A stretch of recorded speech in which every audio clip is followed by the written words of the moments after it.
The story of the Pi Xiu. Pi Xiu is also known as Ikta. Pi Xiu is an ancient divine beast, with the head of a dragon or unicorn, the body of a horse, legs, shaped like a lion, gray fur, and capable of flying. Pi Xiu is brave and powerful, has the ability to ward off demons, prevent epidemics and diseases, and protect the dignity of hiding in heaven.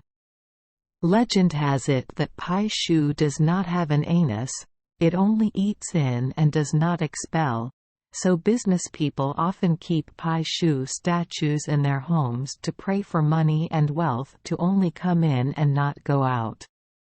According to legend, the dragon gave birth to 9 children. See still, Fu Hai, Ben Nan, Bai Hai, Ton Nagi, Bo Lao, Trao Fong, Nei Zi, and Pi Xiu is the 9th child. With the most beautiful appearance, Pi Xiu always exudes wonderful beauty that none of the 9 children of the dragon has. The beauty of Pi Xiu is that it possesses all the most beautiful things of other animals. A head like a unicorn, horns on its head, a body as big as a bear's body, and wings on its back. But there is no such thing as perfection in this world. When he was born, Pi Xiu had the deformity of not having an anus. Not a few days after he was born, Pi Xiu died. He died at a very young age, making him so moved that he became a heavenly mascot to help with fortune. Legend has it that when King Min Tai started his business, the treasury was exhausted and the king was very worried. In the Golden Dream, the king saw an animal with a large unicorn head, big legs, and horns on its head appearing in the area in front of the palace, quickly swallowing bright bars of pure gold and bringing them into the king's palace.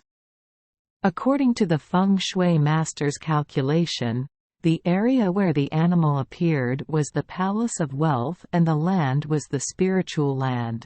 Thus, the dream corresponded to heaven and earth wanting to help the king establish a great career. Then King Min Tai built a large city gate on the north-south axis, the road leading to the Forbidden City, right at that palace.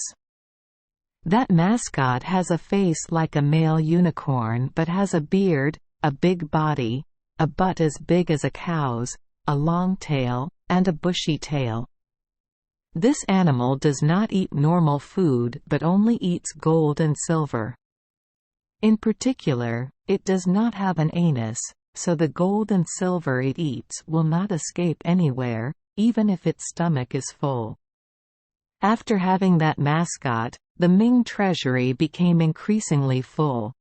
After that, the king had a statue of the above mascot made of jade and placed it on the high floor of the Taiman area. From then on, the Ming dynasty increasingly expanded its territory and became a wealthy dynasty. When the Manchu dynasty ascended the throne, they still believed in the miracle of that sacred animal and named it Pi Xiu, also known as Pi Xiu. The Qing dynasty carved many statues of Pi Xiu and placed them in the palaces of the king and queen. Princesses and princes are not allowed to place Pi Xiu. Mandarins were not allowed to use it for their own families, because mandarins could not be richer than the king. At that time, it was sacrilege for anyone to use anything like the king used. But with the effectiveness of this animal, mandarins secretly sculpted a statue of the Pi Xiu and placed it in a secret room, right in their own palace, to bring money into the house. If you want to make a statue, you have to call a sculptor and the sculptor will carve one for himself and keep it in a secret room, praying for fortune. Just like that, in later generations, the jade carver's children and grandchildren also knew that magic and carved a statue of Pi Xiu to keep in the house, praying for good luck. Another legend says that when Kang Jia in the ancient Shang dynasty was looking for traces of species to create writing, he came across a strange footprint.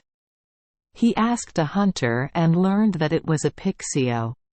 The hunter also said that this animal is very ferocious and rarely appears. There is also the legend of Pi Xiu and Hua Then. During his youth, Hua Than's family was very poor, so poor that they did not have enough 10 taels of silver to pay to the mandarin to save money. I would like to accept back the minor official position that my father passed down to me. Thanks to Mr. Lim, later his father-in-law, giving him 10 taels of silver, Hua then had the opportunity to enter the officialdom. During the reign of King Qianlong, Hua then was a figure, less than one person above a million people. The king's treasury was getting smaller and the Hua then family was getting richer with the famous saying, "What the king has, Hua then has, and what Hua then has, the king may not have." Until Hua then was killed. The military officials were incensed when they saw that Hua Than's assets were confiscated, 10 times more than the king's treasury had. Hua then has 2 treasures hidden in a fake mountain in front of the house: the Pi Xiu child and the word fuck written by King Kang Hai himself for his grandmother, on the occasion of his longevity. When breaking the fake mountain, the mandarins discovered that in that rock there was a Pi Xiu, and Hua Than's Pi Xiu was bigger than the king's Pi Xiu. The jade used to carve Hua Than's Pi Xiu was cool green jade, while the king only dared to carve it with white jade. The belly and buttocks of Hua Than's Pi Xiu were bigger than the stomach and buttocks of the king's Pi Xiu, which gave Hua then more gold and silver than the king. Thank you for joining us for today's fairy tale. We hope these stories bring joy and meaning to your day. If you love our channel, please hit the subscribe button so you won't miss any exciting tales. Wishing you a good night and sweet dreams. See you in the next story.